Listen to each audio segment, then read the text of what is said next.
Bonjour à tous. Ces dernières décennies, parler de travail était souvent inaudible. En cause, l'emploi, dont il était l'otage, voire la victime. Je m'explique. Otage d'abord d'une confusion regrettable des deux items.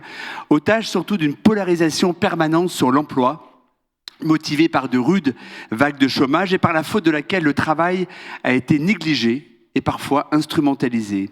Avec les 35 heures et les RTT, on a décidé de travailler moins pour mieux partager et donc pour préserver l'emploi. Puis on a proposé de travailler plus pour gagner plus. Et aujourd'hui, coincé entre la crise du pouvoir d'achat, le tsunami technologique et de nouveaux désirs, on aspire à ce que le travail à la fois paye mieux, épanouisse et s'affranchisse de contraintes. Dans tous les cas, l'essence même du travail a été falsifiée. Le travail convoque des indicateurs comptables, bien sûr. L'avenir des retraites en est une démonstration, mais surtout, il sollicite l'impalpable qu'on résume aujourd'hui communément au sens. Ce sens du travail qui investigue l'utilité pour soi, pécuniaire, mais aussi contributive de l'accomplissement de soi, des relations humaines et sociales, de l'inclusion dans la société. L'utilité pour soi, donc, indivisible de l'utilité autour de soi, vis-à-vis du collectif de production, du collectif des intelligences, du collectif des parties prenantes, vis-à-vis aussi du bien commun. Ce sens du travail place aujourd'hui l'entreprise au cœur de ses responsabilités, sa vocation, sa gouvernance, son organisation, son management, sa politique RSE, son histoire, sa culture, son dialogue social, bien sûr aussi sa raison d'être, constituent l'ADN depuis lequel, chez le salarié, se détermine en partie l'éclosion, la floraison de ce fameux sens. Je dis en partie car faire reposer la charge sur les seules épaules de l'entreprise serait inepte. Le salarié lui-même apporte à cette quête de sens ses propres dispositions, plus ou moins vertueuses. Cette double focale, endogène et périphérique, nous verrons qu'elle soulève la question cardinale de l'exercice de la responsabilité. Pour parler des relations au travail, c'est-à-dire des relations dans et avec le travail, pour explorer ce qui est une crise du travail au sens littéral du terme, donc dans ses acceptions aussi bien délétères que prometteuses, trois visions complémentaires. Jean-Dominique Sénard, vous êtes président du conseil d'administration de Renault Group. Vous avez également copiloté les assises du travail et initié aux côtés de Nicole Notat la réflexion sur la raison d'être des entreprises. Antoine Fouché, vous êtes spécialiste des questions sociales, aujourd'hui à la tête du cabinet Quintet, auparavant à la direction de cabinet de la ministre du Travail, Muriel Pénicaud, à la vice-présidence de Schneider Electric, ou encore aux commandes du pôle social du MEDEF. Vous êtes l'auteur d'un livre dont on a beaucoup parlé cette année, « Sortir du travail qui ne paye plus », publié chez l'Aube. Enfin, Gilles Gâteau, vous êtes patron, vous aussi, d'une entreprise de 6300 collaborateurs, l'APEC, dédiée à l'emploi des cadres. 1300. J'avais compris 6300 quand on avait échangé tous les deux. Cadre dont la part au sein de la population active ne cesse pas de progresser. Elle était de 20% en 2020. Elle va bientôt franchir le seuil des 25%. Laurent Berger s'excuse. Il a dû renoncer au dernier moment à participer à notre débat pour des raisons bien indépendantes de sa volonté. Et vraiment, il me charge de vous adresser ses sincères regrets. Alors, par quel bout se saisir d'un chantier aussi tentaculaire que celui du travail? Peut-être par un diagnostic. J'évoquais une crise du travail, c'est-à-dire une crise de sens, de foi, de confiance ou de valeur. Une crise existentielle du travail. C'est ce que nous allons appréhender dès maintenant par une question. Quel état des lieux dressez-vous les uns et les autres du rapport des Français au travail? Je commence avec vous, Antoine Fouché. Votre diagnostic est tranché. La promesse du travail est rompue. Le travail ne permet plus de vivre mieux et de se projeter. Le travail a disparu des repères communs de la société. Ceux qui ne travaillent plus, je pense aux retraités, vivent mieux que ceux qui travaillent. Bref, je parlais à l'instant de crise, mais avec vous, on franchit un cran. Donnez-nous justement votre état des lieux du travail aujourd'hui. J'inviterai après Jean-Dominique et Gilles à rebondir et à compléter. Bien, bonjour à tous, merci beaucoup, très heureux d'être avec vous aujourd'hui. Quand on prend un peu de recul historique, on part pas au Moyen-Âge, mais simplement depuis la Seconde Guerre mondiale, on se rend compte qu'aujourd'hui, il y a deux choses qui sont en train de se passer sur notre marché du travail et qui sont inédites. La première, c'est que pour la première fois depuis 1945, travailler ne permet plus d'améliorer son niveau de vie matériel. Il n'y a pas que le matériel dans la vie, mais ça compte aussi. Pendant 60 ans, quand on travaillait, on améliorait substantiellement son niveau de vie, c'est-à-dire qu'on, grâce à son travail, on voyait son niveau de vie matériel augmenter. Je donne tout simplement les chiffres de l'INSEE qui sont en ligne. 5% de croissance du pouvoir d'achat du travail en moyenne pendant les 30 glorieuses. Ça fait qu'en 15 ans de travail, on doublait son niveau de vie. 2% pendant les années 80, 90, 2000. Donc le travail qui paye au sens qui permet d'améliorer son niveau de vie, ça n'a pas duré que 30 ans, ça a duré 60 ans. 2 générations, parce que les années 80, 90, 2000, là c'est encore 2%. Donc avec une vie de travail, on double son niveau de vie. Et aujourd'hui, depuis une quinzaine d'années en moyenne, alors l'INSEE revoit souvent ses estimations, mais le pouvoir d'achat augmente de 0,6 à 0,8% par an. Ce qui veut dire qu'aujourd'hui, il faudrait travailler 84 ans pour vivre 2 fois mieux. Encore une fois, matériellement. Donc c'est ça qui permet de dire de façon objective que le travailler ne permet plus à la majorité des gens, heureusement il y a des exceptions, mais à la majorité des gens, d'améliorer leur niveau de vie. Et c'est la première génération qui est dans cette situation-là depuis 1945. Tout le monde part de plus haut, mais la nouveauté, c'est qu'on ne monte plus. La deuxième rupture qui se produit, c'est que le temps de travail ne diminue plus d'une génération à l'autre. En fait, vous avez évoqué les 35 heures, on perçoit souvent les 35 heures comme une rupture. En fait, dès qu'on prend du recul depuis la Seconde Guerre mondiale, les 35 heures, c'est une continuité. C'est-à-dire que chaque génération a travaillé moins que les autres. Il y a une diminution du temps de travail, soit par la loi, soit par les pratiques des entreprises. Travailler 2200 heures en 1950, 2000 heures, et ensuite 2000 heures dans les années 70, 1800 heures les années 90 et 1600. Aujourd'hui, depuis les 35 heures. Mais en 2025, ou 2024, qui est le dernier chiffre qui est établi, on travaille le même nombre d'heures qu'en 2000. Et la rupture, c'est que pour la première fois en 25 ans, le temps de travail annuel des salariés ou des gens qui travaillent n'a pas diminué. Et donc les gens qui travaillent aujourd'hui sont la première génération. Ça aussi, c'est peut-être un peu contre-intuitif, mais c'est la première génération qui ne travaille pas moins que ses parents. Et donc, quand on met les choses bout à bout, on se dit pendant 60 ans, il y a eu une promesse du travail qui a consisté à ce qu'on puisse vivre de mieux en mieux en travaillant de moins en moins. Ça fait un peu gauchiste quand on le formule comme ça, mais c'est ce qui s'est passé. Ça a été la réalité vécue par la grande majorité des gens qui travaillaient. On vivait de mieux en mieux en travaillant de moins en moins grâce à un travail de plus en plus productif. Et ça, c'est fini. Depuis une quinzaine d'années, l'horizon, c'est davantage les gens qui travaillent sont la première génération qui ne va pas travailler moins que ses parents et en plus sans avoir l'espérance de vivre beaucoup mieux qu'eux. Et donc ça change, et j'en terminerai par là, ça change forcément notre rapport au travail parce qu'on ne peut pas avoir le même rapport au travail quand on se dit « dans 10 ans, je vivrai mieux en travaillant moins » et c'est ça qui s'est passé pendant 60 ans. Ou dans 10 ans, je vivrai pareil, en travaillant pareil, voire un peu plus, et c'est ce qui se passe depuis une quinzaine d'années. Ça fait au moins 3 nouveaux rapports au travail, me semble-t-il, qui sont en fait des manières de s'adapter à cette nouvelle donne du travail. Première manière de s'adapter, c'est la résistance, qui consiste à se dire non, moi je ne veux pas faire partie de cette génération ou de cette époque-là, où on travaille davantage sans vivre mieux. Une des manières, même si c'est multifactoriel, une des symptômes de ça, me semble-t-il, c'est l'explosion des arrêts maladie, qui augmente maintenant 12 fois plus vite que la population active. Donc il y a quand même quelque chose qui se passe. Une autre manière de s'adapter à cette nouvelle donne, c'est la relativisation du travail. Ça consiste à se dire, si le travail ne permet plus de changer de niveau de vie, le travail ne sera pas central dans ma vie. Ou en tout cas, il ne sera pas central dans ma vie comme il a été central dans la vie de mes parents. Et donc ça on voit dans les aspirations au télétravail, la semaine de 4 jours, l'attention à la proximité du lieu de travail, la réduction du lieu du temps de transport, etc., etc. Puis il y a une troisième manière de s'adapter qui peut paraître contradictoire, mais pour moi, qui est en fait, à mon avis, complémentaire. Et il me semble qu'on a un peu des 3 rapports en nous, des 3 nouveaux rapports au travail en nous, plus ou moins selon les âges, les situations ou même l'humeur. Troisième manière de s'adapter, c'est l'exigence de sens ou l'investissement existentiel dans le travail. Et ça consiste à se dire, si le travail ne permet plus de changer de niveau de vie, alors au moins qu'il ait un sens, au moins que je sois fier de ce que je fais, au moins que quand je rentre chez moi, et quand j'en parle avec mes amis, mes enfants, etc., ou que je me regarde dans la glace, j'ai l'impression d'être utile. Si je travaille moins pour l'argent, puisque de toute façon, il ne permet plus d'améliorer son niveau de vie, au moins que je travaille pour quelque chose qui restera après moi, qui était là avant moi, et dont je sois fier.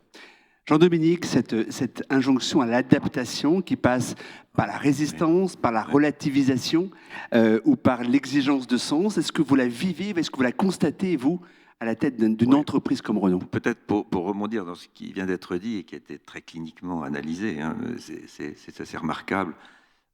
Moi, ce qui me frappe, je dirais, c'est ce paradoxe que l'on vit en ce moment depuis quelques années, qui est d'un côté le fait que l'entreprise, au sens large, qui est normalement pourvoyeuse de travail, est considérée par nos compatriotes globalement comme étant une des institutions les plus respectables par rapport aux d'autres institutions. Je ne vais pas faire le détail, hein, mais je crois que vous m'avez tous compris. Et donc, il y a une forme de conscience où tout le monde se dit, mais l'entreprise est quand même celle qui va nous permettre de résoudre à terme la plupart de nos grands problèmes mondiaux, des grands défis qui se présentent à nous, la population, l'alimentation, la mobilité, les questions environnementales et tout, technologiquement et autres, les entreprises vont être en fait au front.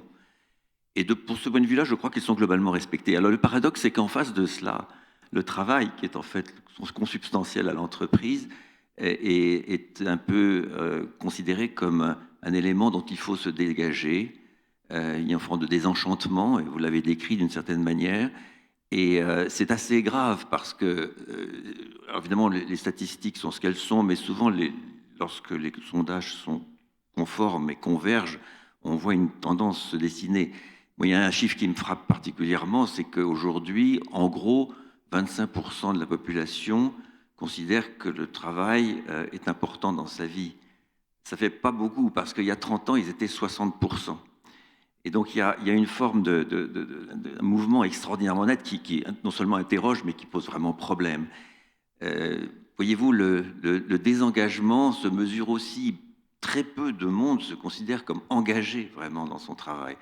Alors, est-ce que c'est 8%, est-ce que c'est 10%? En Europe, en France, ça se tourne autour entre 8 et 13. La France, d'ailleurs, a le plus bas niveau de perception d'engagement. Ce sont des niveaux qui sont très bas. Et si je vous un petit peu plus loin, plus de la moitié des Français aujourd'hui considèrent que le travail est une contrainte et non pas un épanouissement. Ça commence à expliquer cela.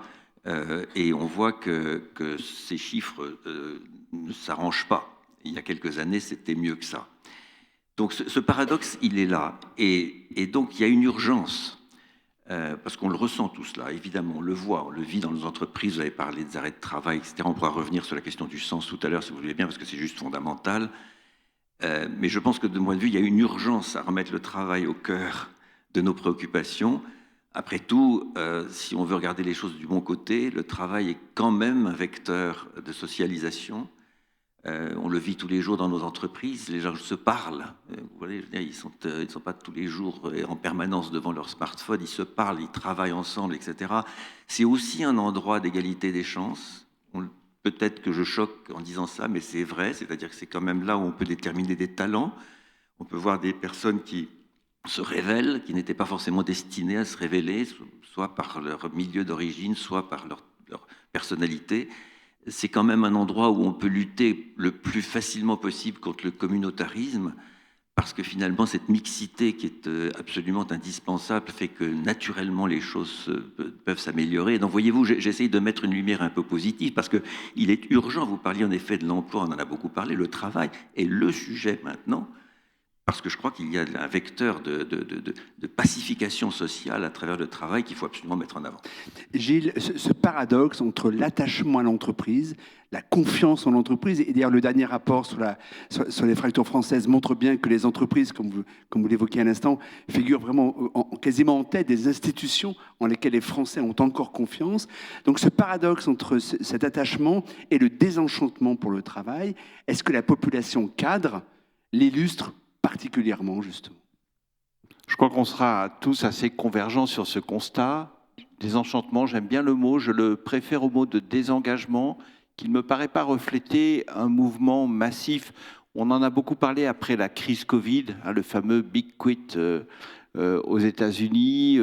On n'a pas vraiment observé quelque chose d'équivalent en France, même si c'est vrai qu'il y a plus d'arrêts de travail, même si c'est vrai qu'il y a plus de démissions. Il n'y a pas non plus un désengagement de travail. Nous, dans les études qu'on fait à l'APEC, par exemple, avec Terra Nova sur le rapport des jeunes au travail, a montré qu'ils avaient beaucoup d'attentes, beaucoup d'exigences, beaucoup d'aspirations par rapport au travail, qui n'étaient pas dans un rejet du travail. Par contre, il y a des choses qui ne sont plus supportées aujourd'hui de la même façon, et pas seulement par les jeunes générations, dans un style managérial, dans la tension portée par leur organisation au sujet comme l'environnement. Il y a des choses qui sont aujourd'hui voilà, des aspirations qui s'affirment plus fortement. Je pense que la crise Covid a joué un rôle d'accélérateur. Je ne pense pas que tout ça est né de la crise Covid, mais je pense que toute cette expérience singulière qu'on a tous vécue, hein, de quelques mois coupés justement des organisations collectives recentrées sur soi, a accéléré un certain nombre de réflexions et autorisé d'une certaine façon à exprimer des choix différents. Du côté des cadres, puisque c'était ça la question, on peut un petit peu nuancer le propos. Je pense en particulier à ce que dit Antoine sur la centralité de la question de la rémunération. Je ne dis pas qu'elle est absente chez les cadres. Il y a bien sûr une préoccupation autour du pouvoir d'achat et de son évolution, mais elle n'est pas première. Nous, dans une enquête qu'on a faite au mois de mars dernier, justement sur le rapport au travail, une des questions qu'on posait aux cadres était finalement quels sont pour vous les critères les plus importants si vous êtes demain amené à chercher, à changer d'entreprise. Et on voit que la question d'un métier qui a du sens, une mission qui a du sens, la question de l'autonomie dont on peut disposer, la question d'une charge de travail raisonnable, sont des critères qui viennent bien avant celui d'avoir une rémunération élevée. Et ça, on le perçoit, nous, dans nos enquêtes. Le critère de rémunération, il est toujours présent, mais il est aujourd'hui un peu devancé par l'équilibre de vie professionnelle et vie personnelle, associé à la question de l'autonomie, et puis le sens général de la mission. Alors, est-ce que c'est une conséquence d'un désenchantement salarial, ou est-ce que c'est une nouvelle hiérarchie de valeurs aussi qui peut s'exprimer par rapport au travail? Est-ce que ça veut dire finalement que la valeur travail ne décline pas, mais elle mute? C'est ça finalement? Moi, je le crois. Alors, le mot valeur travail est toujours, oui, il faut faire toujours extrêmement attention à cette notion, mais certains la retiennent dans tous les cas. Enfin, si on parle de crise du travail, moi, je préfère parler de la transformation, des transformations à l'œuvre dans le travail, plus que d'une crise synonyme de rejet. Je pense qu'il y a des choses qu'il faut réinventer, et je voudrais ajouter à ce qui a été dit fort justement, que je partage à 100% par Jean-Dominique Sénard sur le rôle de l'entreprise. Il y a aussi une autre dimension qu'il faudrait qu'on intègre à nos raisonnements, qui est la dimension de l'individuel et de l'individualisme et du collectif.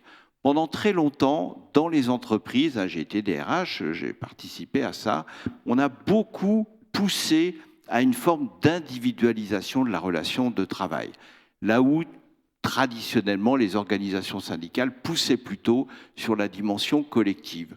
Moi, ce que j'observe, c'est qu'il y a une espèce de renversement aujourd'hui, le sentiment qu'on est peut-être allé trop loin dans des formes d'individualisation et d'individualisme dans le travail, le télétravail en étant une expression voilà, assez spectaculaire, et qu'aujourd'hui, c'est le management des entreprises et les ressources humaines qui veulent remettre l'accent sur le collectif et sur la cohésion d'un collectif de travail.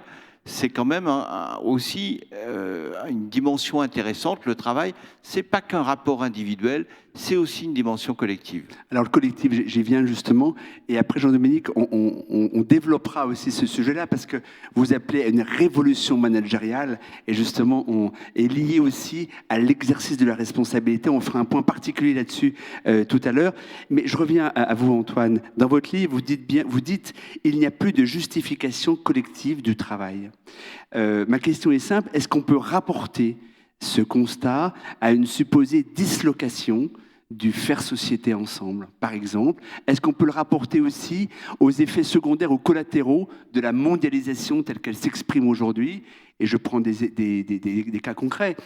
Fragmentation des tâches, technologisation des métiers, télétravail, bien sûr, on vient de l'évoquer, le nomadisme, l'éloignement, voire l'invisibilité des centres de décision, qui perturbent beaucoup aussi l'attachement qu'on peut avoir à la fois à l'entreprise, pour le coup, et au travail. Je réponds tout de suite à votre question, mais je prends juste 30 secondes pour prolonger sur la distinction qu'a fait Gilles Gâteau entre crise et rejet, parce que je suis complètement d'accord et je ne voudrais pas être mal compris. Il n'y a pas de rejet du travail. La crise du travail, entendue comme la fin de la promesse du travail, d'améliorer sa vie par son travail, ça nous rend profondément, collectivement malheureux. Il y a, dans le sondage des fractures françaises que vous avez cité, 90% des Français considèrent que la France est en déclin et 72% des Français pensent que leurs enfants vivront moins bien qu'eux. Mais me semble-t-il, l'un des fondements peut-être le plus important de cette inquiétude vis-à-vis de l'avenir, c'est le travail. C'est-à-dire que nous travaillons, nous voulons travailler. Un chiffre qui est important aussi à retenir, c'est le taux d'emploi. La proportion de Français en âge de travailler et qui travaillent effectivement n'a jamais été aussi élevée en France. Donc, il y a tout sauf une épidémie de flemme. Là, on a collectivement, quand on le dit de façon non techno, collectivement, on n'a jamais été aussi nombreux à travailler dans notre pays. Et oui, il y a plus de démissions, mais les gens démissionnent non pas pour aller à la piscine, mais pour trouver un autre emploi. Dans 86% des cas, ils retrouvent un autre job en moins de 6 mois en CDI. Donc, tout ça, je termine juste là-dessus, c'est que ça me semble vraiment fondamental. C'est une crise du travail qui nous rend malheureux et il faut qu'on réenchante, qu'on revalorise à nouveau le travail. Mais il y a tout sauf un rejet du travail dans le pays. Il y a une aspiration à mieux travailler et à bien gagner sa vie par son travail. C'est tout sauf un rejet du travail. Maintenant, la justification collective, je pense que oui, on est dans une situation là aussi unique historiquement qui fait que notre époque est vraiment de ce point de vue-là passionnante. Parce qu'on a toujours eu collectivement des raisons qui fonctionnaient presque comme des impératifs sociaux qui nous expliquaient pourquoi on travaillait. Il y a d'abord eu la religion, où on travaillait pour mériter son salut. Et donc on ne se posait pas la question de savoir pourquoi on travaillait. On devait travailler comme on devait manger pour pouvoir vivre. Et donc c'était une forme, on pourrait dire, maintenant on dirait une obligation sociale qui fait qu'on ne se posait pas la question. Ensuite, il y a eu, mais ça s'est superposé, une promesse politique qui était on travaillait pour préparer la société sans classe, la société communiste. Et donc ça a constitué un horizon qui, au moins dans une grande partie de la classe ouvrière, fonctionnait. C'est-à-dire on travaillait pour préparer un avenir radieux qu'on avait rapatrié du ciel sur la terre. Donc on savait pourquoi on travaillait. Depuis 1945, il y avait le progrès matériel. C'est-à-dire que même si on n'était ni croyant, ni militant CGT ou communiste, on travaillait pour améliorer sa vie et pour que ses enfants vivent mieux que soi. Et ces 3 justifications collectives ne fonctionnent plus. Il y en a, essayer de motiver quelqu'un en lui disant tu vas travailler et pour mériter son salut, c'est très compliqué. La CGT ne recrute plus sur on va préparer la société sans classe et le progrès matériel ne fonctionne plus non plus. Et donc me semble-t-il, notre époque est vraiment passionnante parce que comme il n'y a plus de justification collective du travail, chacun est renvoyé individuellement à la justification du travail. C'est-à-dire, pourquoi est-ce que je travaille? C'est une question qu'avant, la société prenait en charge, et maintenant, c'est chacun qui doit se débrouiller avec cette question. Pourquoi je travaille? Et à quoi sert mon travail? Et là, pardonnez-moi, de tout temps, historiquement en tous les cas, les grandes révolutions techniques ou technologiques affectaient en premier lieu les cols bleus. Avec l'IA, ce sont maintenant les cols blancs qui sont concernés. Quelque part, tout le monde est sur un même bateau, en plus dans un temps d'une brutalité inouïe, on n'a plus le temps de l'adaptation. Est-ce que finalement, c'est de nature à revitaliser justement notre approche collective de l'enjeu du travail, puisqu'aujourd'hui, col blanc et col bleu sont sur un même bateau? Je pense qu'on est tous à égalité devant cette situation de la question de pourquoi travailler, parce qu'on est tous placés dans cette société des individus où chacun, comme il n'y a plus de justification collective, chacun doit se l'inventer et s'expliquer à lui-même pourquoi il fait le travail qu'il fait et pourquoi il a choisi celui-là. Donc de ce point de vue-là, oui, c'est profondément égalisateur. Après, il y a quand même quelque chose de collectif à faire. Je citerai juste au moins une chose, c'est que si on considère que le travail, c'est une manière de se réaliser, d'être fier de soi, de s'insérer dans la société, qui fait qu'il y a une satisfaction de soi et vis-à-vis de la vie qu'aucune autre activité ne peut apporter, alors c'est un devoir collectif de permettre au maximum d'entre nous de faire le travail qu'il aime. Et je pense que ça doit être ça, notre nouvel idéal collectif. Notre nouvel idéal collectif, ce n'est pas de sortir du travail, de se libérer du travail, ce n'est pas la fin du travail, mais c'est une anthropologie positive du travail, en se disant, le travail, même si on avait tous la possibilité d'être entier, on choisirait quand même de travailler, au moins un peu, parce que par le travail, on acquiert une fierté de soi, une image de soi, une réalisation de soi qu'aucune autre activité ne peut apporter. Et donc, qu'est-ce que peut faire la société ? Permettre au maximum d'entre nous d'avoir cette fierté de soi en permettant au maximum de choisir son travail. Ce qu'on peut résumer aussi à la dignité de soi. Jean-Dominique, justement, je me souviens, il y a un an, nous débattions avec le patron de Normal Sup, Frédéric Worms, d'un thème central auquel vous consacrez aujourd'hui beaucoup de réflexion et de travaux, c'est la responsabilité. Et vous dites, nous vivons dans une société non pas à responsabilité limitée, mais à irresponsabilité illimitée. Oui. Quand on parle de travail, vu de l'employeur, vu des actionnaires, vu du salarié, vu aussi des pouvoirs publics, que signifie être responsable ou ne pas être responsable ? Vous touchez du doigt un sujet qui pour moi est absolument majeur, cette question de la responsabilisation, de l'irresponsabilité, etc. Parce que quand on parle du travail, alors on aurait bien des sujets autres à évoquer sur la dislocation des statuts du travail qui perturbe aussi l'analyse. On n'a pas le temps peut-être de les évoquer ici, mais enfin la question du salariat d'un côté, du freelance de l'autre et tout ça, c'est des questions très singulières. L'atomisation des statuts. L'atomisation des statuts, c'est ça le mot. La partie également qu'on a touché du doigt sur l'intelligence artificielle et la digitalisation du monde, dont on ne perçoit pas encore aujourd'hui, je vous préviens, des conséquences réelles, n'est-ce pas ? Je crois que de ce point de vue-là, il faut bien se rendre compte qu'on est devant quelque chose de très très majeur, et vous l'avez évoqué d'ailleurs. Bon, mais le point, malgré tout cela, c'est que je crois que nous sommes un certain nombre à considérer que nous sommes devant un devoir absolu d'une forme de révolution managériale. C'est vrai pour nos entreprises, mais c'est vrai comme la fonction publique. Je parle vraiment au sens large. Et ce que je veux dire par là, c'est que il y a quelques années, lorsque j'ai eu le bonheur de rédiger le rapport avec Nicole Notat sur le rôle de l'entreprise, on a mis l'accent sur le sens collectif. Ce sens collectif qui était absolument nécessaire. Il y avait une attente autour de ce thème.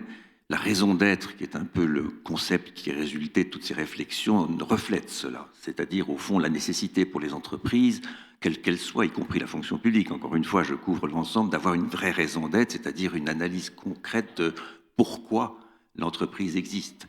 Qu'est-ce que je fais là ? Quelle est son origine ? Quel est son avenir ? Quelle est son étoile polaire ? Quelle est sa caractéristique ? Et qu'est-ce qui fait que je peux avoir un sens collectif et que les collaborateurs de l'entreprise s'y retrouvent ?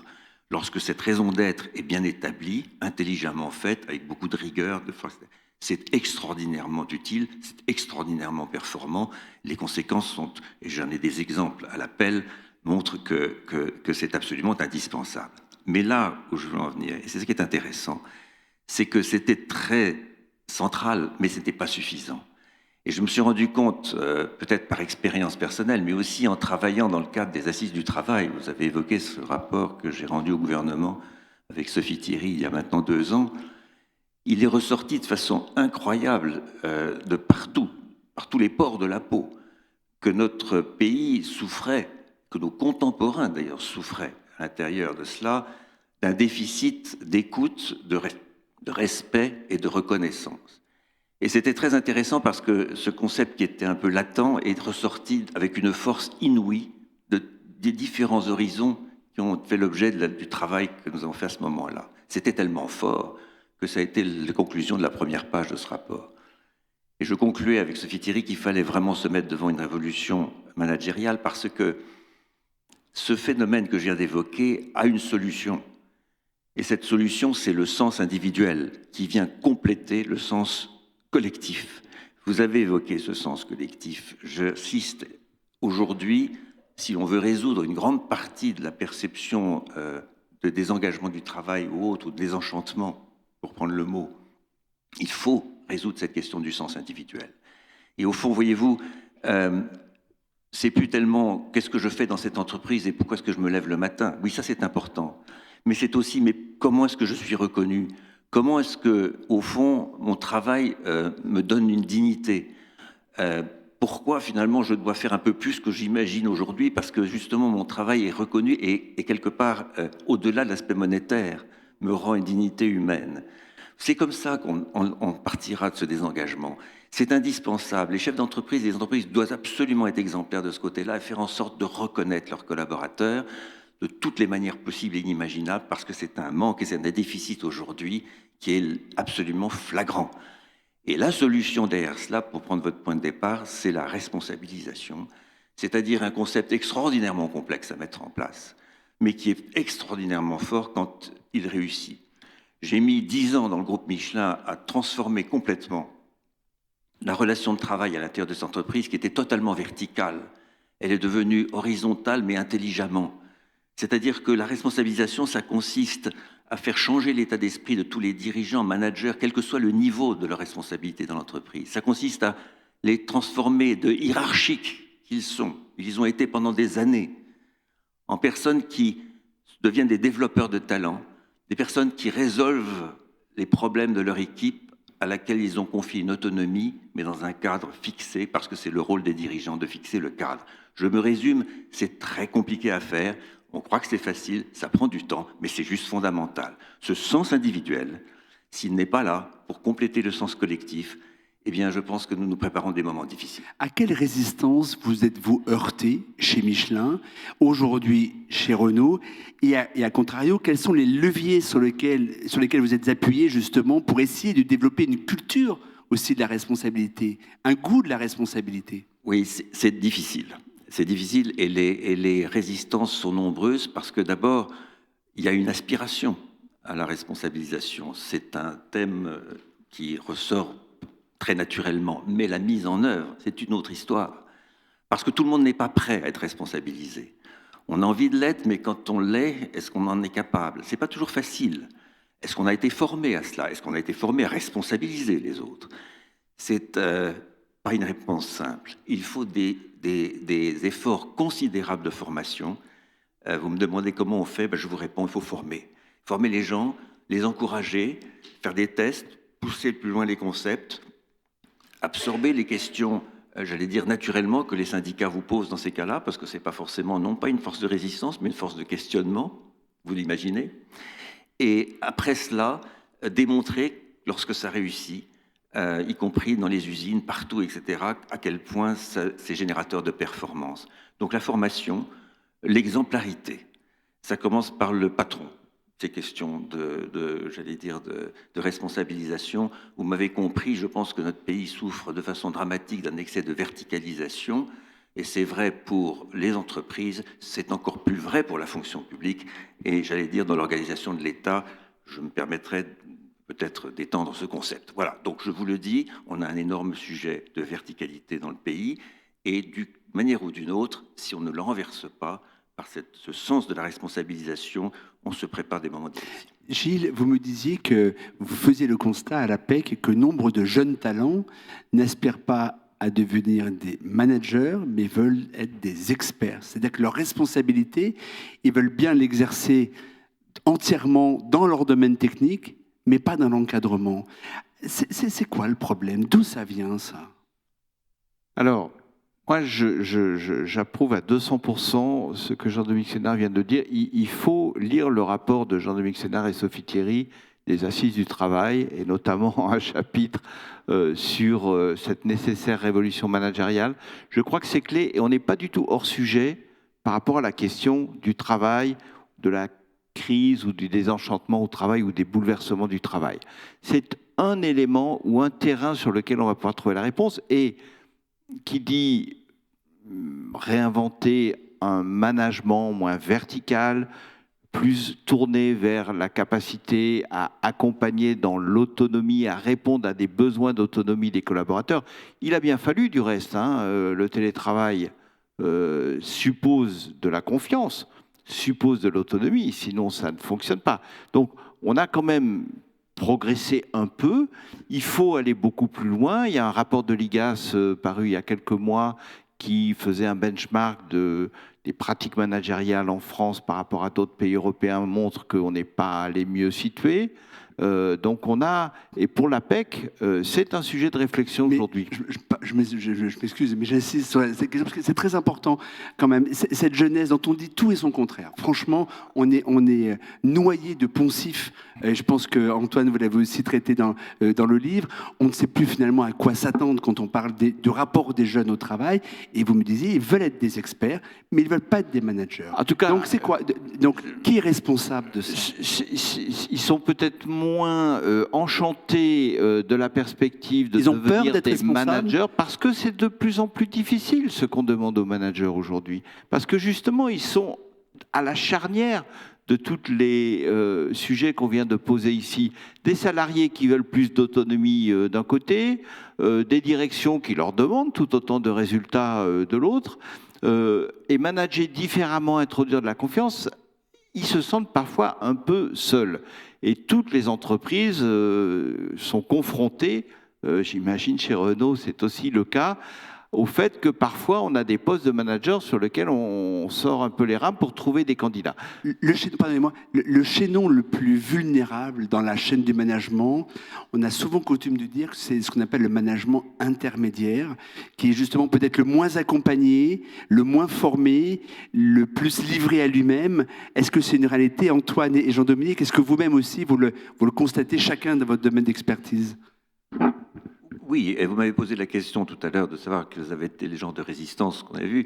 Encore une fois, ce n'était pas forcément une hostilité, encore que parfois si. Mais effectivement, ce que vous appelez le management intermédiaire, alors, c'est un concept délicat parce que ça commence, à mon avis, au comité exécutif et ça se termine dans l'atelier de l'usine. Donc le management intermédiaire, c'est assez large, si vous voyez ce que je veux dire. Mais de fait, c'est encore une fois un bouleversement culturel.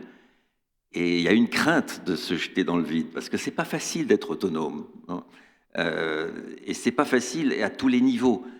Et voyez-vous, quand vous dites que le management intermédiaire est effectivement peut-être un élément de questionnement, d'inquiétude ou de résistance, la réponse est oui, bien entendu. C'est pour ça qu'il faut du temps.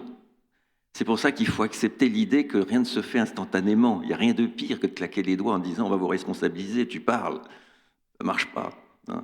Il faut arriver à ce que ce soit extraordinairement structurant dans une entreprise et structurel et compris comme tel. Après quoi, si tout le monde joue le jeu, à commencer par la hiérarchie au sommet, si je puis dire, ça se finit par se résoudre. En tous les cas, je peux vous dire une chose, c'est que quand c'est bien installé, on ne revient jamais en arrière. Et lorsqu'une culture d'entreprise est bien drillée, si je puis dire, dans ce sens, les performances sont incroyables. Et la dignité humaine dont on parlait tout à l'heure est quand même globalement, rien n'est rose, mais globalement restaurée. Antoine, dans votre travail justement d'investigation, vous avez finalement quelque part, vous corroborez ce que Gilles et Jean-Dominique nous disent sur le rapport notamment des jeunes au travail, et pas seulement des jeunes, du management intermédiaire, etc., etc.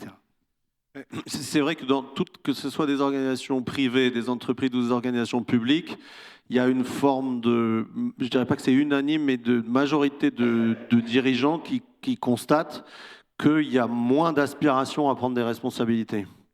Et ça, je pense qu'il y a deux, à mon avis, deux raisons qui l'expliquent. En fait, qui est un peu la même, c'est qu'ils ne croient pas à ce qu'on leur dit. C'est-à-dire que je suis complètement d'accord avec ce qu'a dit Jean-Dominique sur le fait qu'il n'y a rien de plus efficace et d'épanouissant que d'être responsabilisé dans son entreprise. Mais quand je pense qu'il y a une grande partie des personnes qui n'y croient pas, c'est-à-dire qu'ils voient le discours et le décalage entre le discours et la réalité, c'est-à-dire que comme disait Gilles, c'est je vais être manager, donc je suis censé avoir un peu plus d'autonomie et être jugé un peu plus sur mes résultats, un peu moins sur le respect des process.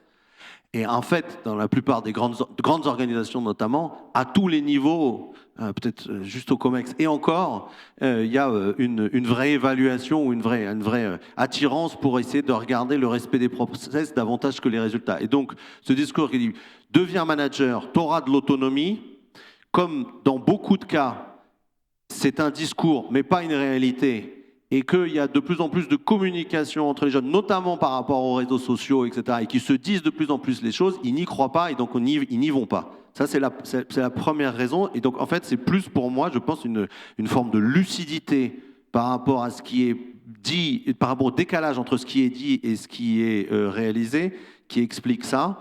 Et la deuxième raison, c'est peut-être une obsession de ma part, mais enfin je la pose quand même, je pense que c'est aussi le fait qu'ils se disent que derrière la promotion salariale qui va avec, elle est plus au rendez-vous. Et que, encore une fois, autant il y a 30 ans, devenir manager et ensuite rentrer dans une carrière de responsabilité, c'était changer de niveau de vie matériel. Autant maintenant, dans beaucoup de cas, c'est beaucoup moins vrai. Et donc, les deux carottes qui étaient gagner beaucoup mieux sa vie et avoir beaucoup plus d'autonomie sont beaucoup moins au rendez-vous, et donc il y a beaucoup moins de candidats. Je voudrais qu'on parle de démocratie d'entreprise.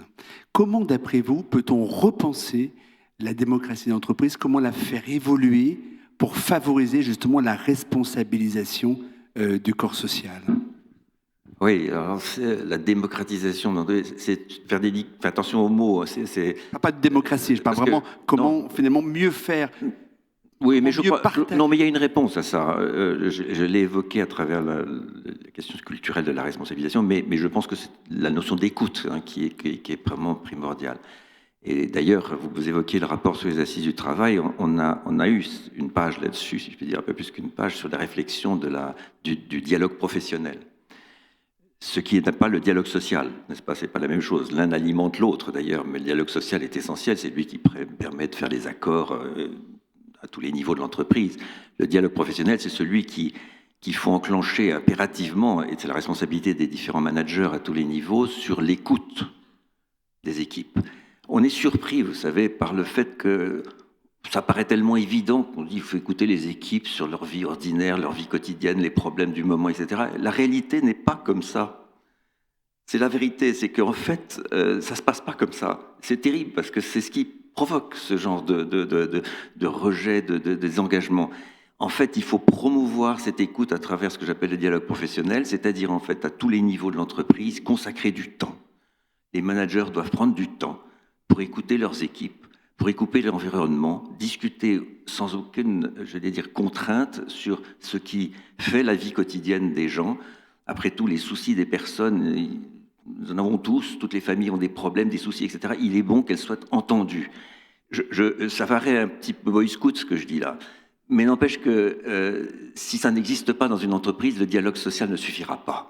Laurent Berger sera avec nous et nous dirait qu'il faut aussi repenser fondamentalement la gouvernance des entreprises pour que la parole du corps social non seulement soit davantage entendue, mais surtout soit davantage entendue dans ses propositions, dans son implication. C'est ça, responsabiliser aussi. J'ai pas de problème avec ça. Vous savez que dès 2018, je préconisais avec Nicole Notak que l'on augmente assez significativement le nombre de représentants des salariés dans les conseils d'administration. C'était un petit peu révolutionnaire à l'époque. Je me suis fait parfois un petit peu houspiller. Mais bon, finalement, on l'a fait quand même, et ça va très bien. Alors, c'est pas la seule façon. C'en est une, mais c'est pas la seule. L'autre façon, je vous dis, c'est fondamentalement de faire confiance à un certain nombre de corps intermédiaires dans l'entreprise qui ont des choses à dire et qui doivent être entendus. Qu'est-ce que vous voulez que je vous dise? À partir du moment où le management et la gouvernance établissent ça comme une règle de base de la vie de l'entreprise, on y arrive. On ne peut pas légiférer là-dessus. On peut quand même peut-être encourager. Alors justement, Gilles, vous avez initié à l'APEC une manière de mieux entendre justement le corps social, de mieux l'impliquer, des sortes de conventions citoyennes, on peut appeler comme ça.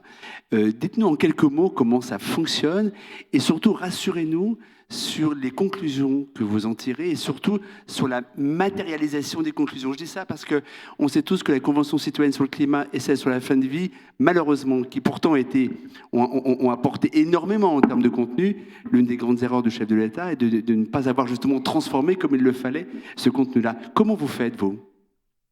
Alors, c'est vrai qu'on a mené au sein de l'APEC, comme quelques autres entreprises, pas très nombreuses encore aujourd'hui, ça a été le cas à la Maïf, et c'est le cas à France Télévisions, une démarche un peu inspirée des conventions citoyennes, c'est-à-dire tirer au sort, en l'occurrence là c'est 30 collaborateurs tirés au sort, un peu dans tous les métiers de l'entreprise et toutes les géographies de l'entreprise, qui ont travaillé pendant 6 jours sur c'est quoi les enjeux, ce serait quoi les grands enjeux et les grandes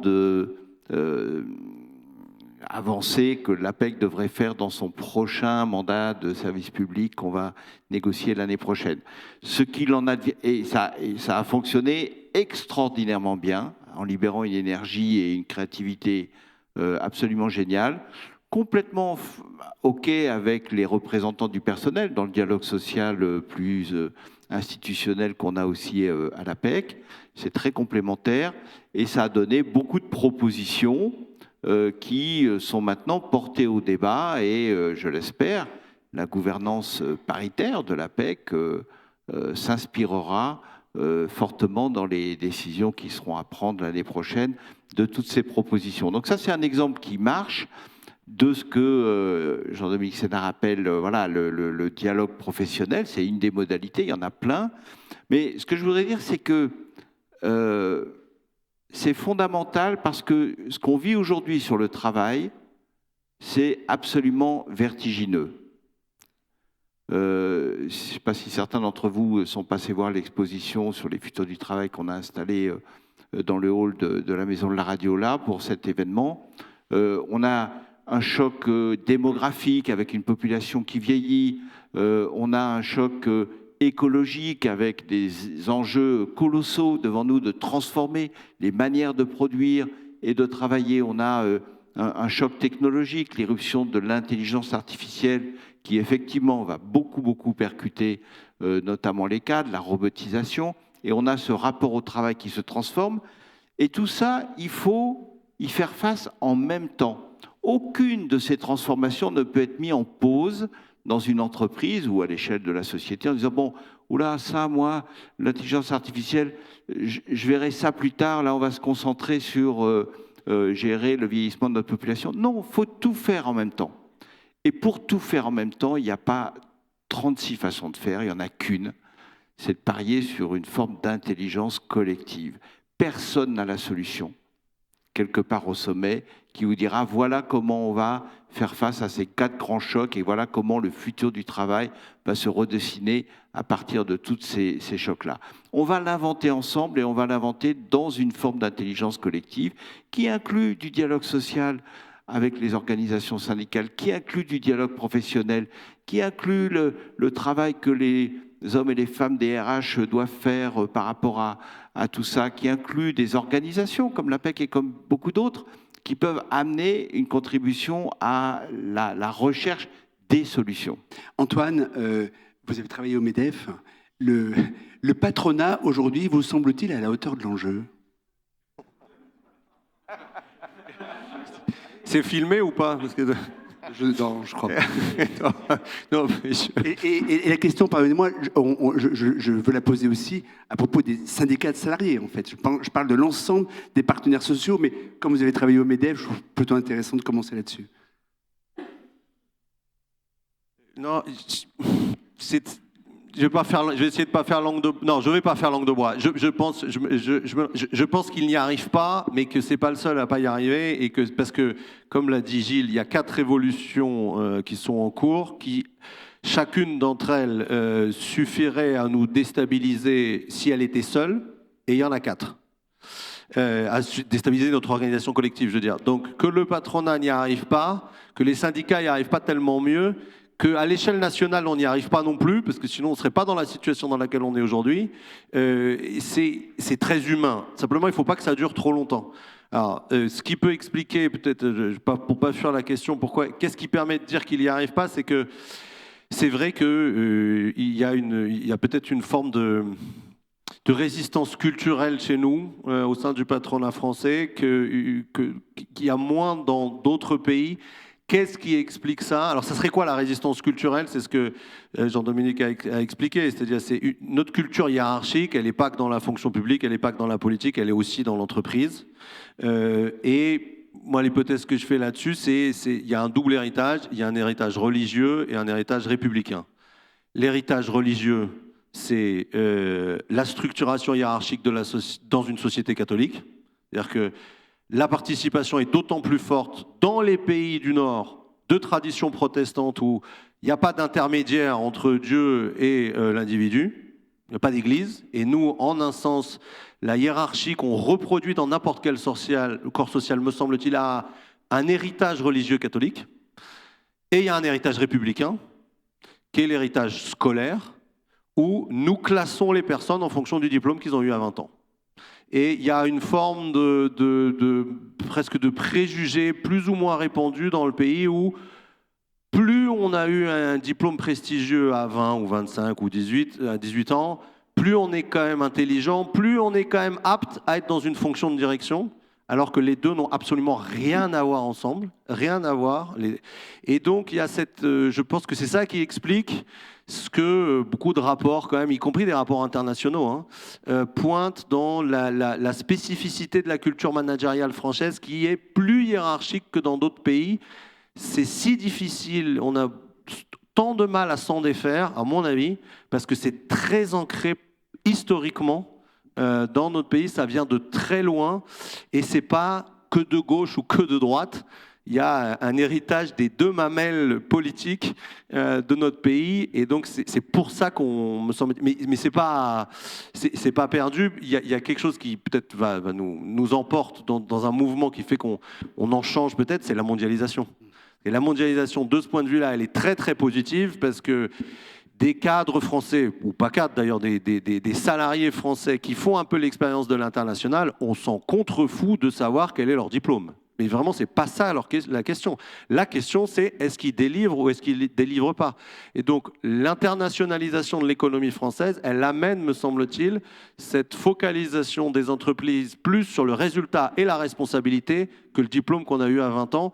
Et donc, de ce point de vue-là, elle déhiérarchise notre imaginaire. Jean-Dominique. Je suis à l'aise avec l'aspect historique sur la partie française en particulier. Ça fait tout de même un certain nombre de siècles que la France est centralisée. On ne renvoie pas à Louis XIV, mais enfin pas loin, et tout ça, ça vient de loin. D'ailleurs, il y a une soif de décentralisation qui n'a jamais été, j'allais dire, assouvie. Reprendre les propos de Guizot en 1820 sur la nécessité absolue de décentraliser la France, en disant que les territoires, puisqu'on utilisait déjà le mot à l'époque, étaient en attente de responsabilisation. C'est incroyable, les pages, il faut les relire, tout ça est absolument incroyable, ça n'a jamais été réalisé. C'est pour ça que quand on parle de révolution managériale, le mot est fort. Pas sûr qu'on réussisse, mais il me semble qu'on est arrivé au bout d'un process et que maintenant il va falloir franchir le pas, donc il faut renverser la table.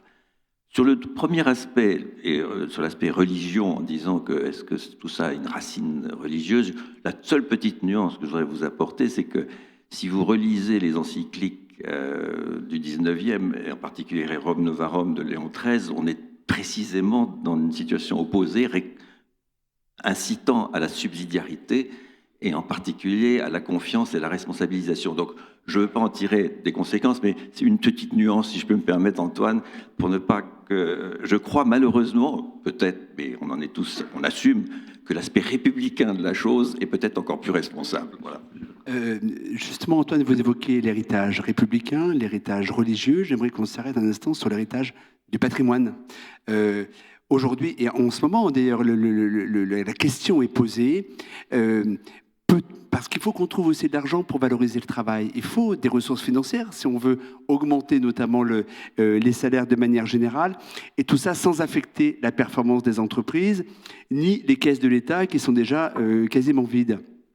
Donc l'une des pistes, c'est de taxer davantage, j'aime pas le mot taxer, mais on va dire, je vais prendre comme ça pour aller plus vite, taxer davantage l'héritage pour reverser au travail, donc à la revalorisation du travail, justement le fruit de cette taxation. Est-ce que c'est un sujet qui est audible aujourd'hui chez les Français? On sent que c'est épidermique chez une grande partie d'entre eux. Non, c'est inaudible, mais je pense que 82% des personnes sont hostiles à l'augmentation des droits de succession, mais ça fait partie de nos paradoxes, c'est-à-dire que nous plaignons et à juste titre, d'un travail qui ne paye plus au sens où, qui ne permet plus pour la première fois depuis 1945 d'améliorer sa vie matérielle, et en même temps nous sommes hostiles très majoritairement à la taxation des droits de succession. Et il y a un lien entre les deux, il y a deux liens entre les deux, me semble-t-il. Le premier, c'est que là aussi on est dans une situation, alors pas complètement nouvelle, on était comme ça au début du XXe, mais nouvelle depuis quelques décennies, qui est que la richesse entre nous, enfin la distribution de la richesse entre les individus s'explique désormais plus par la naissance que par leur mérite et leur travail. 60%, c'est le rapport du CAE, Repenser l'héritage, décembre 2021, qui est en ligne. Donc 60% de ce c'est une moyenne, hein, mais 60% de ce qu'on a ne s'explique pas par notre travail, mais par notre héritage. Ça veut dire qu'on est quand même en train de sortir de la société du travail et du mérite, de ce point de vue-là aussi, si la majorité de ce qu'on a ne s'explique plus par notre propre mérite.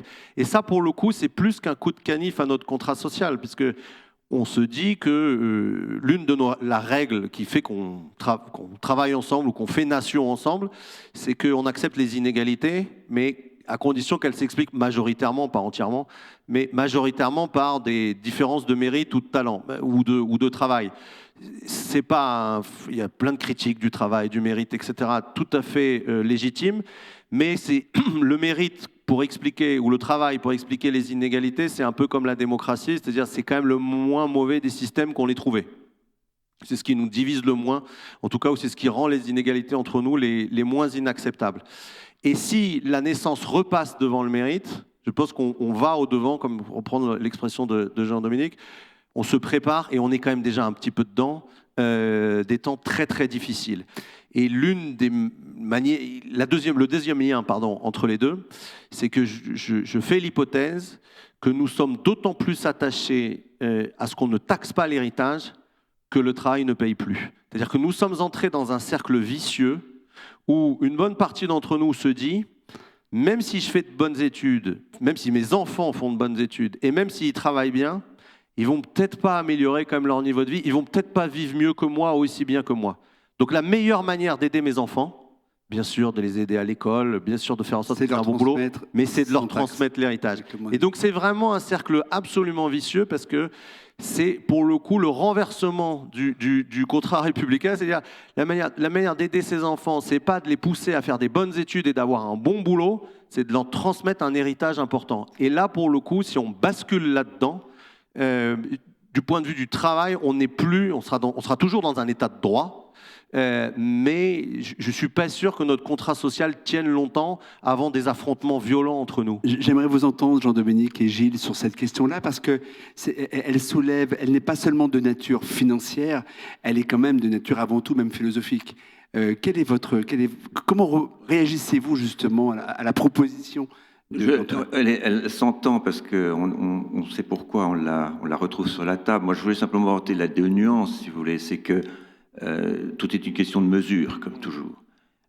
Parce qu'on va balancer les éléments d'un côté et de l'autre de façon un peu violente, on provoque d'autres crises aussi. Moi, je retiens quand même une chose, c'est que dans une famille, dans une culture européenne telle qu'elle existe aujourd'hui, la transmission à ses enfants fait partie d'un héritage culturel, si je puis me permettre, qu'on ne peut pas totalement négliger, sauf à imaginer des régimes qui n'ont pas forcément donné l'exemple de prospérité dans le passé, en particulier en Europe de l'Est, si je puis me permettre. Enfin, franchement, c'est pas exactement vers ça qu'on veut tendre. En tous les cas, en ce qui me concerne, je ne défendrai jamais cette perspective. Le deuxième nuance que je voudrais apporter, au-delà de et Antoine a bien analysé ce paradoxe, c'est qu'en France, aujourd'hui, qu'on le veuille ou non, il se trouve que les taxations sur les héritages sont parmi, je crois, peut-être à un pays ou deux dans le monde occidental, les plus élevées au monde. Et donc, il faut juste porter ces deux choses-là pour avoir une opinion un peu nuancée. Je ne suis pas absolument convaincu que c'est en détruisant l'héritage que l'on améliorera nécessairement la fluidité de la vie sociale en France. Gilles, vous voulez réagir?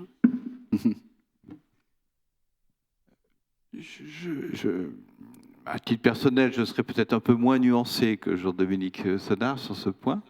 Non, je ne veux pas me prononcer sur ce débat-là qui est très, très éloigné pour le coup de la PEC en tant que telle. Par contre, là où il y a un sujet qui se recoupe, c'est celui des parcours professionnels et de l'ascenseur social, quelque part. Hein. Tu l'as bien mentionné dans ton introduction, on a longtemps aussi vécu un véritable ascenseur social dans notre société, nourri par l'école, mais aussi nourri dans le travail, dans la promotion ouvrière, comme on disait, hein, où on commençait en bas de l'échelle et puis on accédait à la fonction cadre. Alors, ce qui est très intéressant quand vous regardez l'évolution de la population cadre en France, en 50 ans, on est passé de 1 million, à peu près au début des années 70, à 4,5 millions de cadres du secteur privé en France aujourd'hui. Donc, ça a été une véritable explosion. Et le nombre de non-cadres qui deviennent cadres chaque année, donc cette fameuse promotion ouvrière, elle est restée absolument constante sur toute cette période. Ce mouvement d'élévation des compétences et de la position sociale dans le fait de devenir cadre a été principalement nourri par le développement de l'enseignement supérieur avec des générations mieux formées qui arrivent diplômées sur le marché de l'emploi et qui d'ailleurs aujourd'hui le flux d'arrivée des diplômés à Bac+3 ou au-delà est supérieur au flux d'embauche de jeunes débutants cadres par le marché du travail aujourd'hui chaque année. Mais ce que je veux dire par là, c'est qu'il y a aussi dans ce désenchantement peut-être et dans le fait d'avoir que le poids de l'héritage devienne plus important par rapport au poids du travail, c'est que derrière, ce n'est pas seulement la dynamique des salaires, c'est la capacité de promotion sociale qui, elle, n'a pas suivi l'évolution des besoins de qualification et de compétences des entreprises qui se sont beaucoup nourris plutôt des jeunes sortant de l'appareil éducatif. Avant de passer la parole à deux étudiants qui vont vous poser une question, puis après la parole au public. Oui, bien sûr, Antoine. Ouais. Juste pour dire que j'étais d'accord à 100% même avec la nuance de Jean-Dominique et apporter peut-être juste deux chiffres. Je ne vais pas accabler tout le monde de chiffres, mais sur la nuance, c'est que oui, bien sûr, on fait partie des pays qui taxons le plus les successions.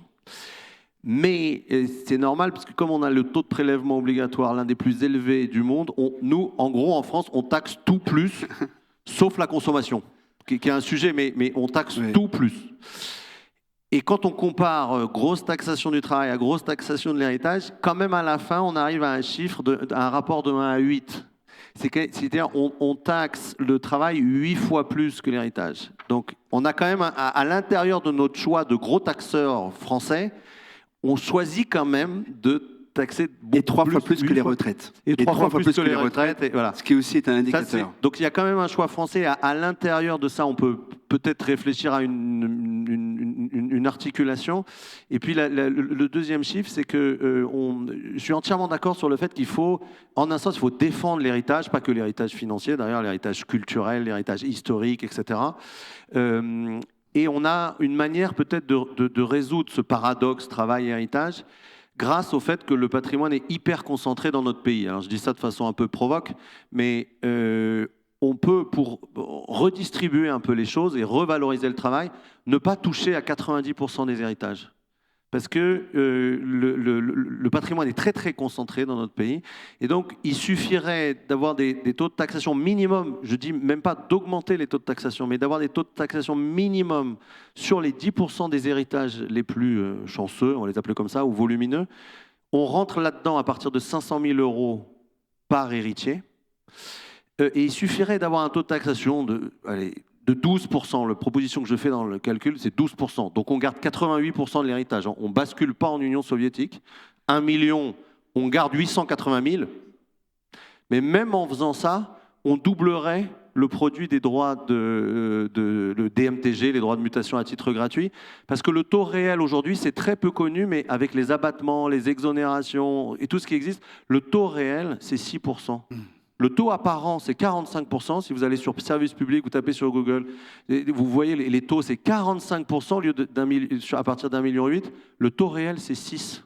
Donc, en passant à 12, donc en restant en République, parce qu'on permet aux parents de léguer 88% de ce qu'ils ont gagné, on rééquilibre quand même un peu les choses. Avant de passer le micro donc, à Adrien Cochet et Axel et Étienne, j'ai une petite question parce que nous sommes à 18 mois de la présidentielle et son nouveau livre à succès l'atteste. S'il est le candidat du RN, ce qui est très probable, Jordan Bardella placera sa campagne présidentielle sous la bannière de la France du travail, comme s'il avait flairé que la cause du travail est négligé, voire abandonné par le reste de l'échiquier politique. On dirait que le travail soit n'intéresse pas, soit est méprisé ou même fait peur.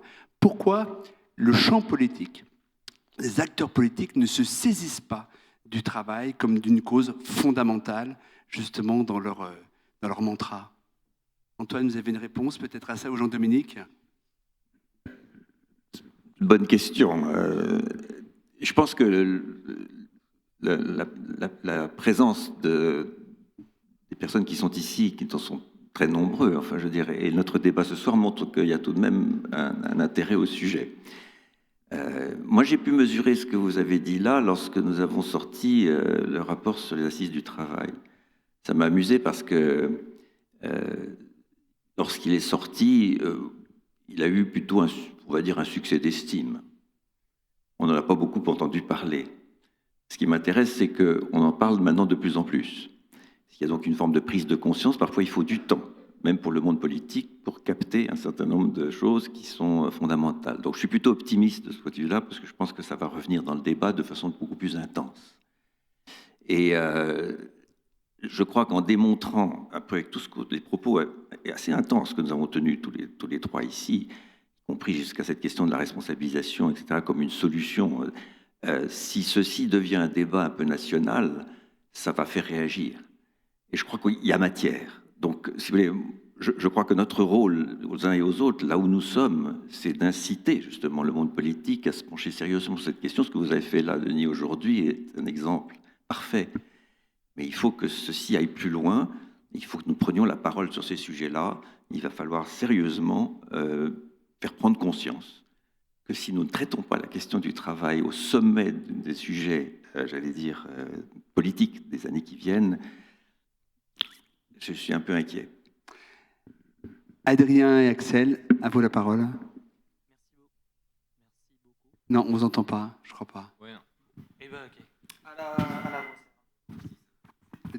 Ouais, non, oui. C'est bon, mais merci beaucoup de nous donner la parole. Donc, oui, étudiant en M1 journaliste à l'ISCPA. Déjà, merci beaucoup pour cette conférence, c'était super. Ça donne vraiment matière à réfléchir. En tout cas, pour moi, ça a été le cas. Par contre, il y a une chose sur laquelle on ne vous a pas entendu, sûrement par manque de temps, c'est l'entrepreneuriat. Je voudrais savoir un petit peu, c'est quoi votre œil, votre vision sur cette façon-là, entre guillemets, que de nombreux de personnes actives en France choisissent comme alternative, en tout cas, à leur défaut de quête de sens dans le monde du travail. Et pardonnez-moi, je complète, et beaucoup de jeunes, d'ailleurs, décident d'entreprendre, une fois tout jeune diplômé, d'ailleurs. Gilles, peut-être. Ce mouvement-là, on l'observe à l'APEC. Entrepreneuriat, je le prendrais dans un sens très, très large. Hein. C'est pas seulement « je veux créer ma boîte », mais c'est exercer en freelance. On a lancé à l'APEC il y a 3 ans un atelier qu'on a appelé « Oser les nouvelles formes d'emploi » sur une demi-journée pour expliquer les différentes modalités, qu'est-ce que c'est le management de transition, le portage salarial, la micro-entreprise ou auto-entreprise, le freelance, etc. Toutes ces différentes modalités. Et on l'a conçu vraiment à l'attention des cadres seniors, ceux pour qui le retour vers un CDI va être un peu compliqué et qui se rendent compte au bout d'un moment que ça va être très compliqué et qu'il faut regarder peut-être d'autres façons de continuer à travailler. Et notre surprise, c'est de voir que cet atelier a énormément de succès auprès des jeunes diplômés qui entrent sur le marché du travail et pour qui le salariat, c'est une option parmi d'autres et qui regardent les différentes options et qui, à un moment donné, vont être en contrat, puis vont passer à autre chose. Et on sort dans quelques jours une étude sur les freelances. Je disais tout à l'heure, il y a 4,5 millions de cadres du secteur privé en France. Il y a 440 000 freelances de niveau cadre, on va les appeler comme ça, dont une partie sont en même temps aussi dans le salariat, avec un pied sur une activité qu'ils mènent en freelance et un pied dans leur activité salariale. Et puis, quand on regarde le film, on voit que les allers-retours entre les uns et les autres sont fréquents ça nous amène aussi, nous, à réfléchir à l'APEC, qui est une organisation qui s'est structurée beaucoup autour du contrat de travail, du CDI, et je me souviens que dans les assises du travail, il y avait aussi toute une réflexion inaboutie d'ailleurs, parce qu'elle est elle aussi un peu vertigineuse sur le lien de subordination. Est-ce que c'est l'avenir du travail, le lien de subordination? Est-ce qu'il n'y a pas d'autre chose? Donc moi, je vois que ça fait partie de ces grandes mutations du travail. On ne peut plus tout à fait assimiler aujourd'hui ces situations à des situations de précarité ou de précarisation subie. C'est le cas parfois, mais souvent aussi, c'est des choix qui sont faits pour prioriser une forme d'autonomie ou pas se situer justement dans un contexte managérial des fois un peu mal vécu. Oui. Peut-être deux chiffres pour aller exactement dans votre sens, quitte à passer pour le monsieur chiffre, mais on a créé 3 millions d'emplois dans notre pays depuis 20 ans. Quasiment 1 million sont des emplois d'indépendants. Et donc, en fait, depuis 20 ans, la première nature de création d'emplois dans le pays, c'est déjà plus le CDI ou le CDD ou l'intérim ou l'apprentissage ou les fonctionnaires, mais c'est l'indépendance. Et donc, ce mouvement d'aspiration vers l'indépendance, il a déjà commencé. Le deuxième chiffre, c'est une enquête de l'INSEE qui est passionnante sur les sorties que font 2 ans après les diplômés, je vais y arriver, du supérieur, et le nombre de diplômés du supérieur qui créent leur entreprise juste après être diplômés, il a doublé en 20 ans. Alors, ça reste 8%. Hein. Bon. Quand même, mais c'était 4% il y a 20 ans, donc vraiment ils disent ça a doublé. Et moi, l'explication que je donne à ça, parce que me semble-t-il, quand on met, c'est vraiment c'est un mouvement de fond et c'est significatif, c'est que l'indépendance ou l'entrepreneuriat, ça coche les 2 cases les plus importantes. C'est 1, pour le même travail, je gagne mieux ma vie parce qu'il y a 20% de décalage de charges. Ça, vous allez sur le site de l'URSSAF, vous voyez la différence. C'est flagrant et merci au service public d'avoir fait ça parce que pour le coup, c'est très démocratique. Et 2, quand vous êtes entrepreneur, vous aimez votre métier par nature parce que vous avez choisi votre activité. Le plus possible, vous choisissez vos clients, vous choisissez vos collaborateurs. Et donc, ça coche les 2 cases. Une meilleure rémunération et davantage de sens. On va prendre une deuxième question. Oui, bonsoir. Merci beaucoup pour cette table ronde. J'avais une question pour vous, Monsieur Sénard. Vous parliez justement de remettre du lien dans votre entreprise. Quelles actions concrètes vous mettez en place justement pour prévenir de risques psychosociaux ou justement pour renforcer le bien-être dans l'entreprise? Pas de recette miracle, il faut être humble dans ce domaine-là, parce que si je vous racontais que tout va bien, etc., on fait ce qu'il faut, vous me prendriez pour un fanfaron. En revanche, on y consacre beaucoup de temps pour essayer de résoudre des questions dont on a beaucoup parlé depuis tout à l'heure. Je parlais du dialogue professionnel. Dans le groupe Renault, en l'occurrence, on a des modèles assez exemplaires dans ce champ-là. Et on met en place, notamment dans les différents points régionaux, et en particulier sur le terrain, comme on dit, des organismes qui ne sont pas syndicaux en tant que tels, qui n'ont pas l'autorité d'un syndicat ou j'allais dire, d'un conseil social, mais qui ont la vocation à capter tous les signaux faibles de l'environnement et de les faire remonter le plus haut possible, y compris au CSE national. Et donc, ça, c'est un des moyens de le faire. Après, il y a évidemment le principe culturel de l'écoute dont je parlais tout à l'heure, qui prend du temps, qui demande de la formation, mais qu'il faut faire de toute façon. Mais je vous dirais qu'en mettant en place un certain nombre d'organismes de ce type, avec une mission très simple, d'être à l'écoute et d'avoir l'autorité de faire remonter les questions délicates qui s'entendent, vous gagnez énormément de temps, et ça a l'air complètement simple, mais c'est très efficace. Donc voilà, je vais en rester là à ce stade. Tout le reste, pour moi, relève de la transformation managériale dont on a parlé tout à l'heure. Voilà, parce que ça va résoudre le problème. On va prendre une ou deux questions dans la salle.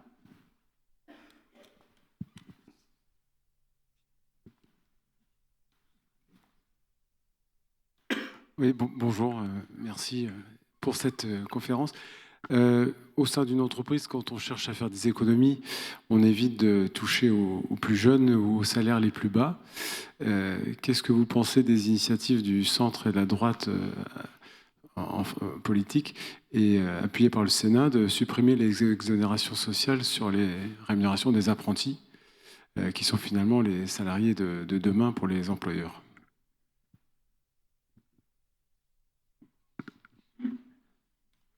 Là, c'est facile, c'est une hérésie de supprimer les exonérations de cotisation parce que concrètement, ça veut dire en fait diminuer le salaire net des apprentis. L'une des raisons, pas la seule, mais l'une des 3 raisons qui fait qu'on est dans cette situation-là, nouvelle historiquement, où le travail ne permet plus d'améliorer son niveau de vie à la majorité des gens, c'est la différence entre ce qu'ils gagnent et ce qu'ils gardent pour eux. Aujourd'hui, en moyenne, quand vous travaillez, vous gagnez 100 € en travaillant, vous en gardez 54. Il y a 30 ans, vous en gardiez 60. Il y a 50 ans, vous en gardiez 69. Et donc, le meilleur moyen de renforcer ce problème de travail qui ne paye plus, c'est d'augmenter les charges salariales et patronales. Donc c'est un contresens historique absolu. Si je peux me permettre de dire que je suis plus que d'accord avec ce que je viens de dire, et qu'on sache que quand on considère la France de ce point de vue-là, on n'a pas de leçon à donner à qui que ce soit. Parce que non seulement le salarié se retrouve avec 50 ou 54, ou je ne sais pas quoi, mais l'entreprise paye 150. Et quand elle se compare à ce qui se passe en Espagne, c'est pas très loin. On est à des années-lumière. Et je ne vous parle pas de la Corée. Donc il faut quand même qu'on réalise cet aspect-là des choses. Il y a, de mon point de vue, il y a une réforme politique importante à mener dans ce pays, c'est de réduire drastiquement les charges sociales qui pèsent sur le salarié et sur l'entreprise. Parce que si on fait 2 pierres, 2 coups, on redonne du pouvoir d'achat instantanément aux salariés et on rend l'entreprise française plus attractive. Je n'ai pas besoin de vous faire un dessin sur ce qui se passe en ce moment, sur la perception du monde sur l'entreprise française. C'est quand même pas terrible. Et donc, je pense qu'il y a là un sujet de fond. Alors, évidemment, vous allez me dire, on fait comment pour compenser ça? Et là, on rentre dans le drame politique français, parce que dès qu'on dit qu'il faut peut-être se mettre au même niveau que nos autres pays voisins sur la TVA, on se fait expliquer qu'on est des dangereux personnages à éliminer de la scène publique le plus vite possible.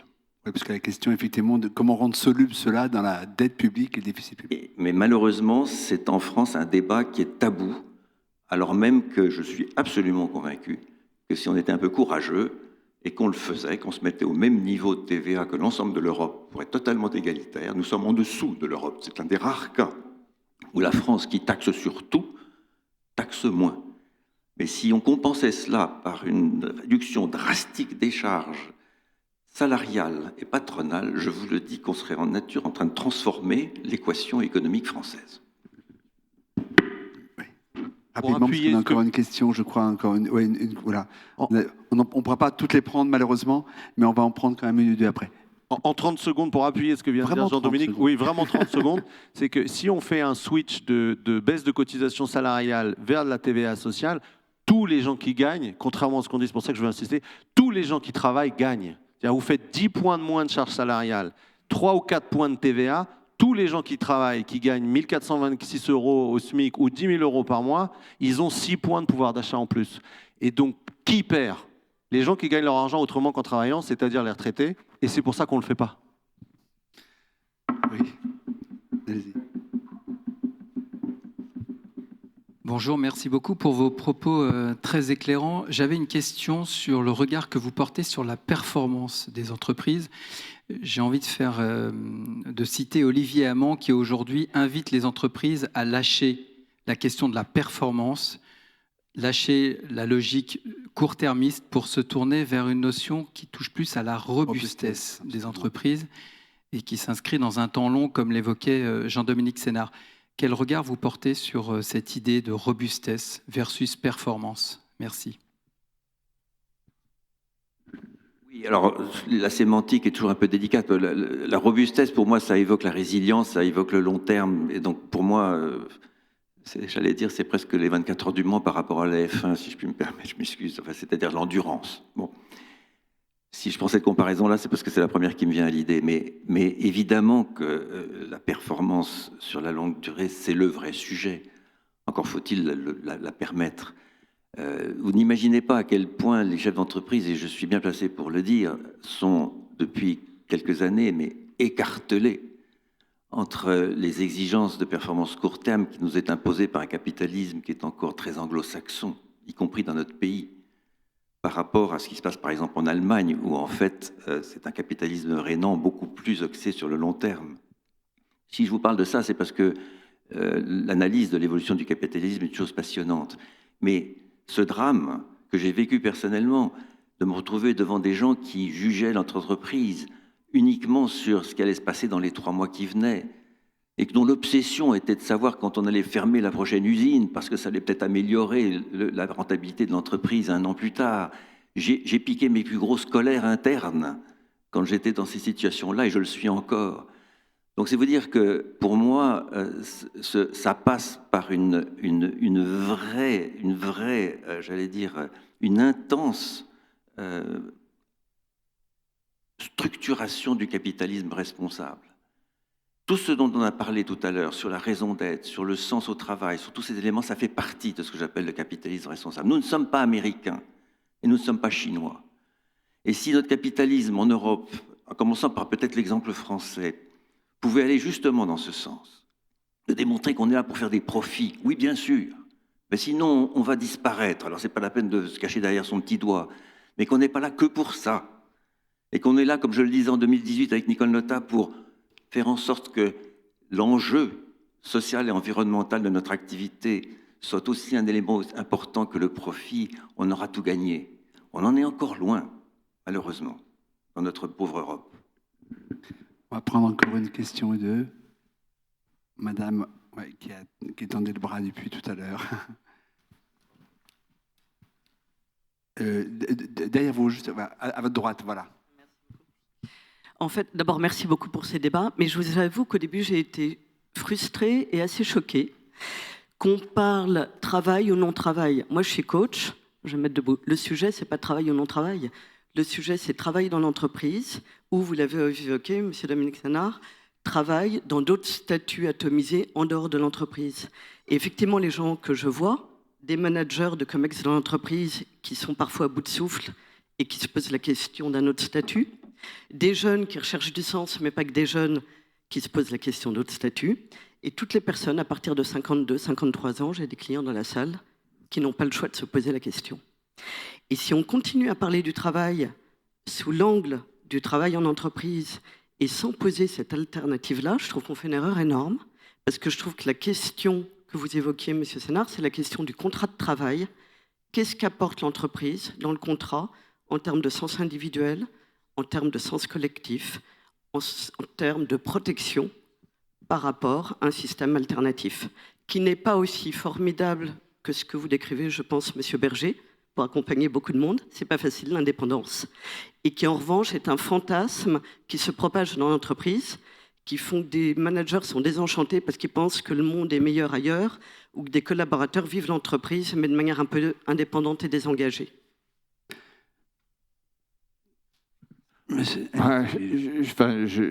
On l'a évoqué en réponse à une des questions de la salle. Une des manifestations des transformations du travail qu'on est en train de vivre, c'est effectivement cette diversification, atomisation, je ne sais pas trop comment la caractériser, des modes de travail. Et non pas en termes de je suis salarié versus je suis un indépendant ou un chef d'entreprise et pour toute une carrière, mais dans la fluidité qu'il y a aujourd'hui entre ces différents statuts, qui est un élément un peu nouveau finalement dans le paysage, y compris l'hybridation, le fait de pouvoir voir cohabiter des situations différentes. Donc ça, je pense que oui, ça fait complètement partie de cette transformation du travail. Après, dans la dimension individualisation de la relation de travail, utilitarisation, je ne sais pas si le mot existe, mais enfin, donner une composante utilitaire à son travail pour soi-même et pour une organisation, mais sans avoir un lien durable avec cette organisation, ça pose aussi un certain nombre de questions par rapport à des enjeux qu'on évoquait tout à l'heure sur la dimension collective du travail et comment l'entreprise peut être le lieu pour faire vivre, construire ou reconstruire, peut-être parfois, cette dimension collective du travail où on va chercher collectivement un certain nombre de solutions. C'est plus difficile quand il y a autour de la table des gens qui sont dans un contrat de travail et un engagement long terme pour l'entreprise, et d'autres qui ne sont pas du tout dans un engagement de long terme, qui sont là aujourd'hui, qui seront peut-être plus là demain, qui seront beaucoup plus volatiles et qui se sentent moins engagés. Donc, l'atomisation des relations de travail, c'est aussi l'atomisation des collectifs de travail, et ça pose des nouveaux défis pour les gens de ressources humaines, pour les responsables d'entreprise et pour tout le monde, pour les syndicats, pour tout le monde. Moi, j'ai participé à des débats dans l'instance Eurocadre qui rassemble les organisations syndicales de cadres, à propos des cadres dans toute l'Europe, au sein de la CES.